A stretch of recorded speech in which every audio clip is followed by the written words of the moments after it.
आम आदमी पार्टी के वरिष्ठ नेता मनीष सिसोदिया तिहाड़ जेल से जमानत पर रिहा हो चुके हैं। लगभग 17 महीने के इंतजार के बाद मनीष सिसोदिया को मिली ये जमानत उनके लिए बेहद खास है और यही वजह रही कि रिहाई के अगले दिन की पहली सुबह को उन्होंने अपनी पत्नी के साथ चाय पीकर शुरू की। 17 महीने घर परिवार से दूर रहकर मनीष सिसोदिया ने सुबह तो देखी, लेकिन उस उजाले में कैद होने का दर्द भी था। लेकिन आज जेल से छूटने के बाद उनकी पहली सुबह किसी वरदान से कम नहीं थी और यही वजह रही कि मनीष सिसोदिया ने इस दिन की शुरुआत अपनी पत्नी के साथ सुबह की चाय पीते हुए की। इसकी तस्वीरें भी सिसोदिया ने सोशल मीडिया प्लेटफॉर्म एक्स पर शेयर की। तस्वीरों को शेयर करते हुए उन्होंने इसका कैप्शन में लिखा कि 17 महीने बाद एक आजाद सुबह की पहली चाय। सिसोदिया कथित दिल्ली शराब नीति घोटाले से जुड़े मनी लॉन्ड्रिंग मामले में 17 महीने से जेल में थे। शुक्रवार को सुप्रीम कोर्ट ने सिसोदिया को जमानत दे दी, जिसके बाद यह उनका सोशल मीडिया पर पहला पोस्ट था। इसके बाद आप नेता और पूर्व डिप्टी सीएम मनीष सिसोदिया पूजा अर्चना करने के लिए कनॉट प्लेस स्थित हनुमान मंदिर पहुंचे, जहां आप नेता और पूर्व डिप्टी सीएम मनीष सिसोदिया ने कनॉट प्लेस के हनुमान मंदिर में पूजा अर्चना की। इस मौके पर मनीष सिसोदिया ने कहा कि भगवान बजरंगबली ने मुझे आशीर्वाद दिया है। अरविंद केजरीवाल पर भी भगवान बजरंगबली विशेष आशीर्वाद है और आप देखिएगा कि अरविंद केजरीवाल को भी बजरंगबली का इसी तरह से आशीर्वाद मिलेगा। के लिए मैंने अभी सबसे बजरंगबली जी के चरणों में प्रार्थना लगाई है और बजरंगबली जी ने मुझे आशीर्वाद दिया है। केजरीवाल जी के ऊपर भी बजरंगबली जी की बहुत कृपा है, विशेष आशीर्वाद है केजरीवाल जी के ऊपर बजरंगबली का। आप देखिएगा कि केजरीवाल जी को भी बजरंगबली का इसी तरह से आशीर्वाद मिलेगा। इस दौरान मनीष सिसोदिया के साथ आप नेता संजय सिंह और आम आदमी पार्टी से जुड़े कई कार्यकर्ता भी मौजूद थे। इसके बाद मनीष सिसोदिया राजघाट पर राष्ट्रपिता महात्मा गांधी की समाधि पर पहुंचे। इस दौरान उन्होंने महात्मा गांधी को नमन कर पुष्पांजलि अर्पित की, जहां उनके साथ आतिशी, संजय सिंह, सौरभ भारद्वाज समेत अन्य नेता और कार्यकर्ता भी मौजूद रहे। राजघाट पहुंचकर मनीष सिसोदिया ने ध्यान भी लगाया। तस्वीरों में आप देख सकते हैं किस तरह मनीष सिसोदिया बापू की समाधि के सामने बैठकर ध्यान लगा रहे हैं। इस मौके पर आप सांसद संजय सिंह ने कहा कि अरविंद केजरीवाल के नेतृत्व में शिक्षा, स्वास्थ्य, बिजली, पानी और आम आदमी की सुविधा देने वाली जो लड़ाई शुरू हुई है, हम उसे आगे बढ़ाने का संकल्प लेंगे। उन्होंने कहा कि हम टूटेंगे नहीं और एक साथ मजबूती से लड़ेंगे। जल्द ही अरविंद केजरीवाल भी हमारे बीच होंगे। करेंगे, आशीर्वाद लेंगे अपनी पार्टी के लिए, देश के लिए, दिल्ली के लोगों के लिए। और जो लड़ाई अरविंद केजरीवाल जी के नेतृत्व में शुरू हुई है, शिक्षा की, स्वास्थ्य की, बिजली की, पानी की, आम आदमी को सहूलियत देने की, उसको हम लोग आगे बढ़ाने का संकल्प लेंगे। और यहाँ के बाद फिर राजघाट जाना है और उसके बाद पार्टी ऑफिस में पार्टी कार्यकर्ताओं को संबोधित। मंगलवार और शनिवार का दिन बड़ा इम्पोर्टेंट है आपके लिए, हमेशा जो है दर्शन करने का समय वही निकलता है। अच्छी बात है भगवान की कृपा है, अच्छा है और हम सब पे भगवान का आशीर्वाद बना रहे, इस देश के लोगों पे बना रहे।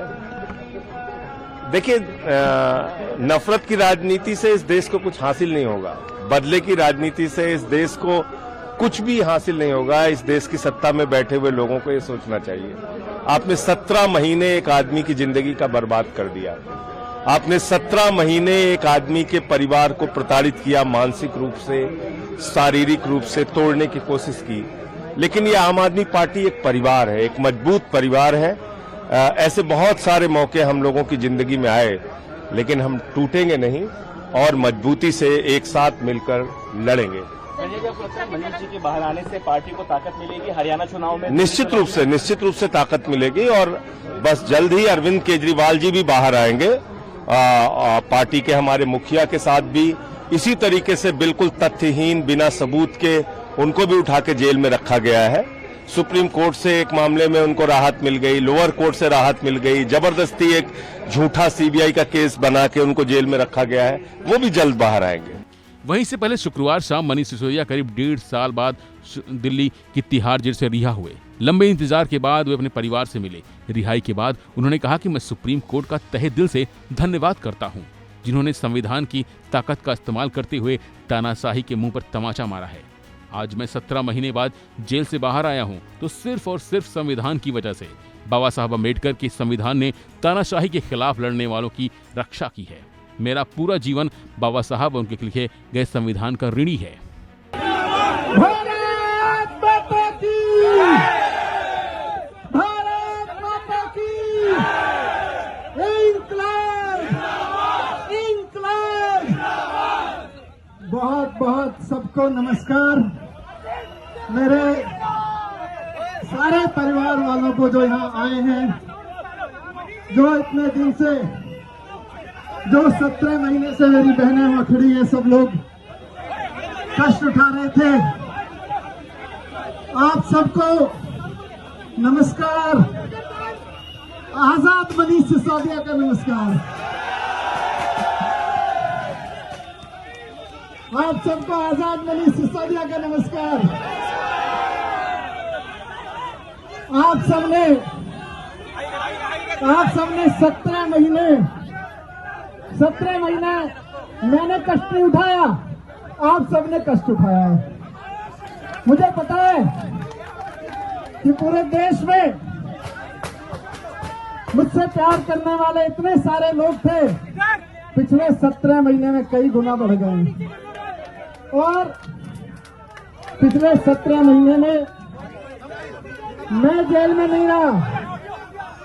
आप सब भावनात्मक रूप से एक एक पल, दिल्ली का एक एक आदमी, देश का एक एक आदमी, और खासतौर से दिल्ली के स्कूलों का एक एक बच्चा, देश के स्कूलों का एक एक बच्चा दिल से मेरे साथ रहा है।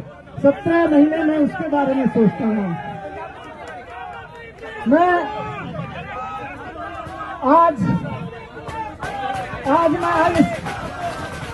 इस खास दिन माननीय सुप्रीम कोर्ट का बहुत बहुत तहे दिल से धन्यवाद करता हूं कि उन्होंने संविधान की ताकत का इस्तेमाल करते हुए तानाशाही के मुंह पर एक तमाचा मारा है। तिहाड़ जेल से बाहर आकर मनीष सिसोदिया सीधे मुख्यमंत्री अरविंद केजरीवाल के आवास पहुंचे, जहां उन्होंने सीएम अरविंद केजरीवाल की पत्नी सुनीता केजरीवाल और उनके माता पिता से मुलाकात की। इस दौरान मनीष सिसोदिया से मिलकर सुनीता केजरीवाल भावुक उठी।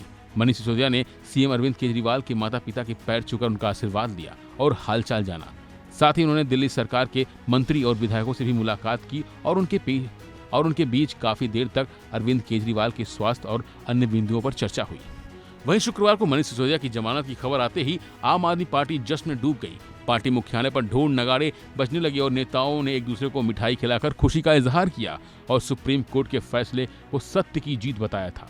इस मौके पर सिसोदिया की जमानत पर मुख्यमंत्री अरविंद केजरीवाल की पत्नी सुनीता केजरीवाल ने सोशल मीडिया प्लेटफॉर्म एक्स पर कहा था कि भगवान के घर देर है, अंधेर नहीं है।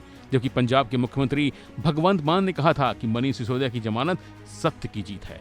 फिलहाल के लिए बस इतना ही। बाकी अपडेट के लिए बने रहिए वन इंडिया हिंदी के साथ।